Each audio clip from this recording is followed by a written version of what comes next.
Hi folks, Talk Hidden Values here. It's our Liberty Vigil, day 12, the 30th of June, 2020. And we are home alone and talking about nonviolence and creative defense. We spoke a little bit yesterday about the ongoing, unfolding violence around the country and the ways that that may end up setting us up for situations in which we have refugees from blue areas moving, relocating, spending time in red areas, and the kinds of interpersonal and philosophical conflict that could come up, and also specifically for the ways that we all need to adopt attitudes that will set us up for success in coping with a different demographic landscape going forward to help us get through that part of this crisis that we're currently in. And today, I want to focus a little bit more in on a couple of different specific incidents that have occurred in the country in the last few days, and using them kind of as a springboard to talk about these dynamics, how they're playing out, and what specific issues we need to think about as individual households, as families, or as smaller kind of clan communities, clan with a C, in thinking about how we support one another and how we, again, set ourselves up for success and for nonviolence, but still being able to defend our own lives and our own property and our own way of living and way of being in our own country.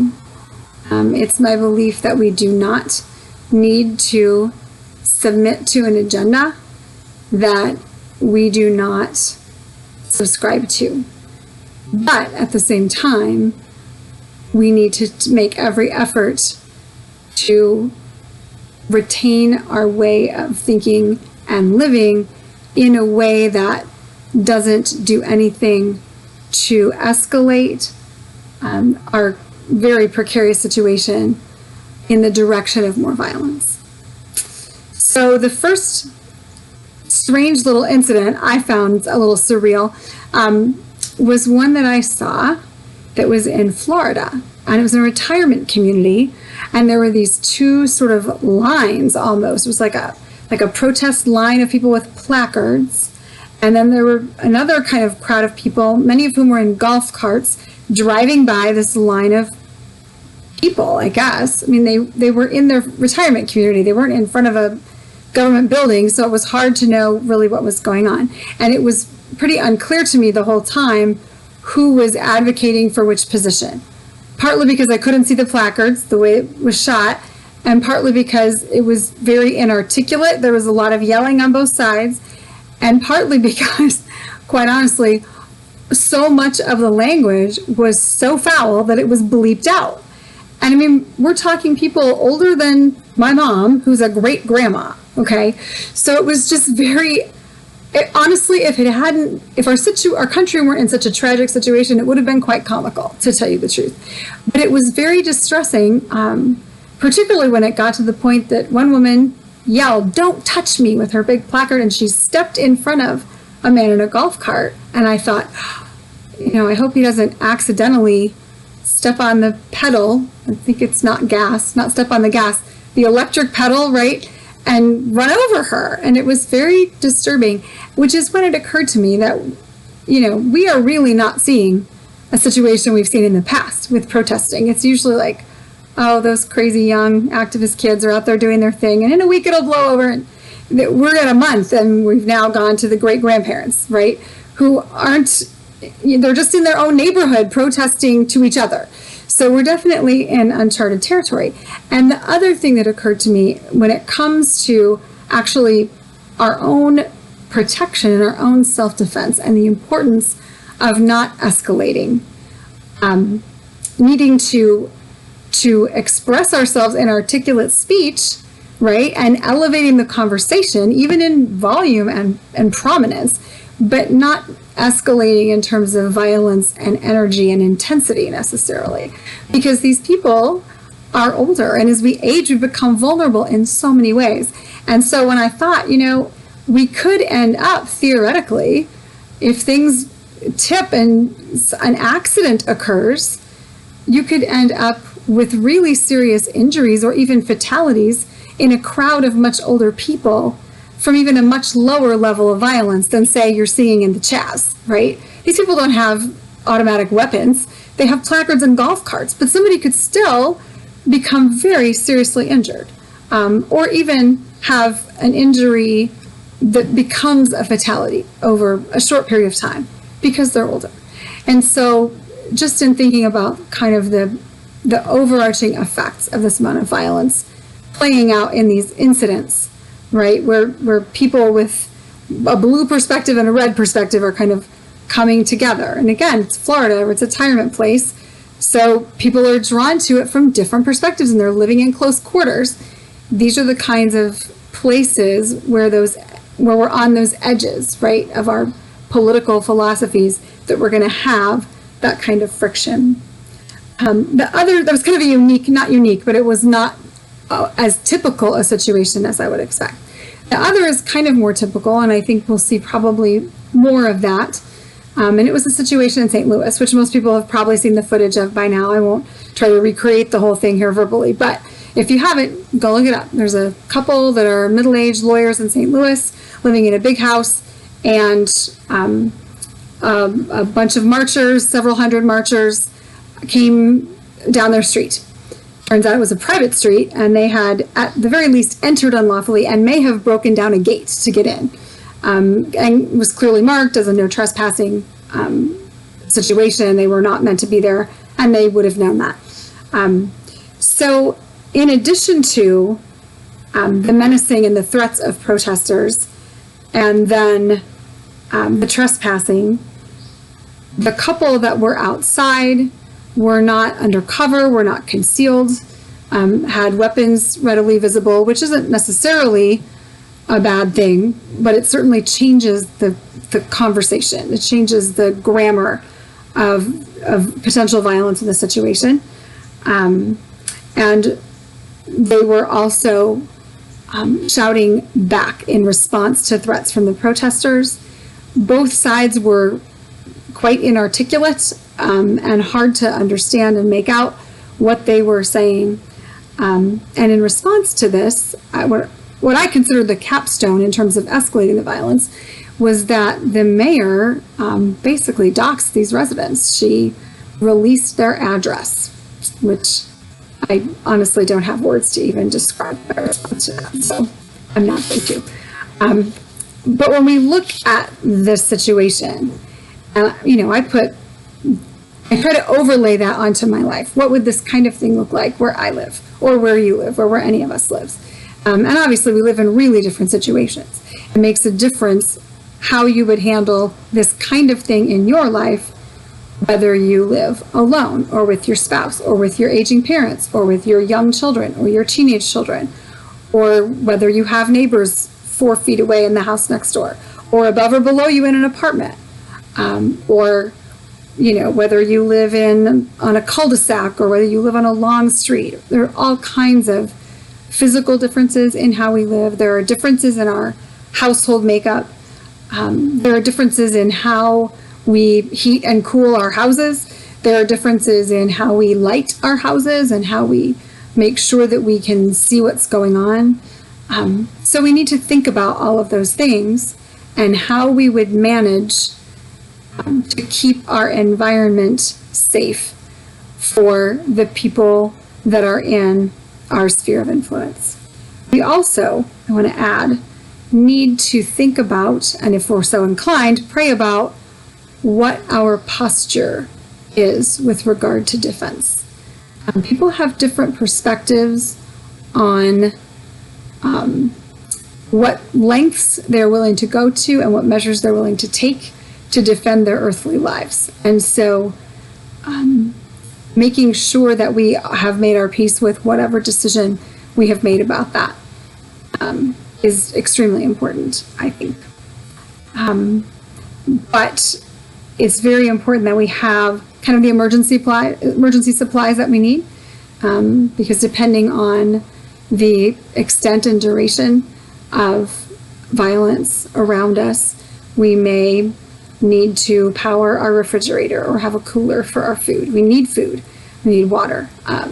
We need to be able to charge our cell phone or other devices. We need to be able to see out of our windows or have some sort of a remote viewing system of cameras, perhaps.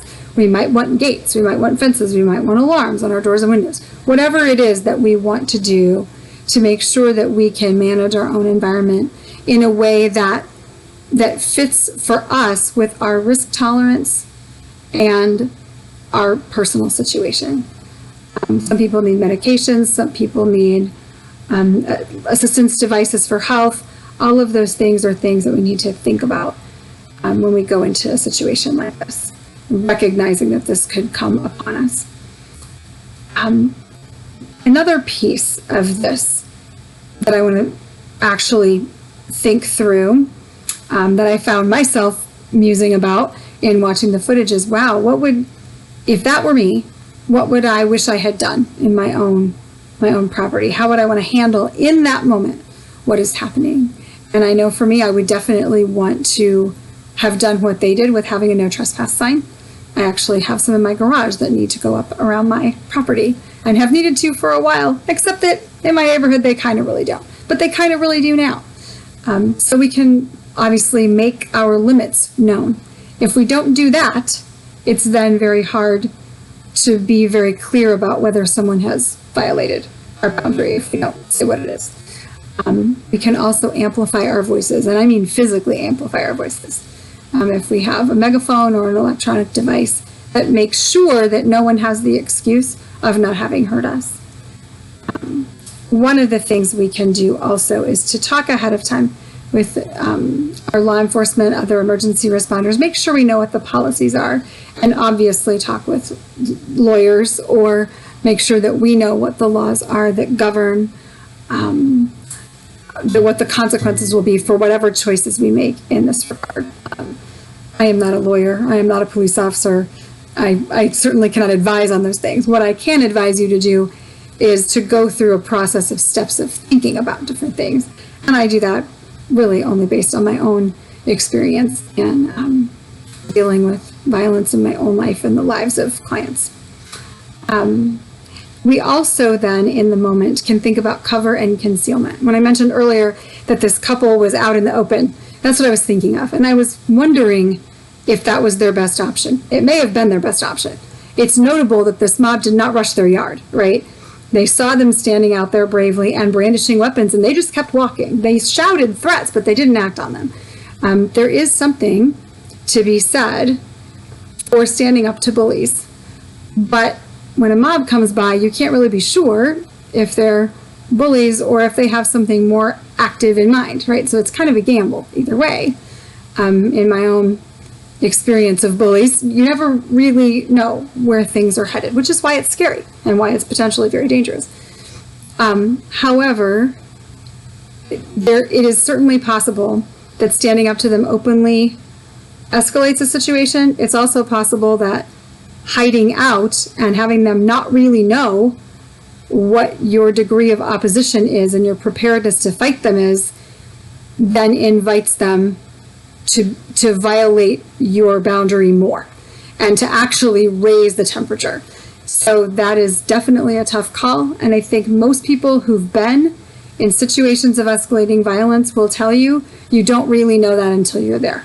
And most people get better at assessing that the more situations of violence they are in, whether it's domestic violence, mob violence, political violence, or in prisons or different places where people can work and be.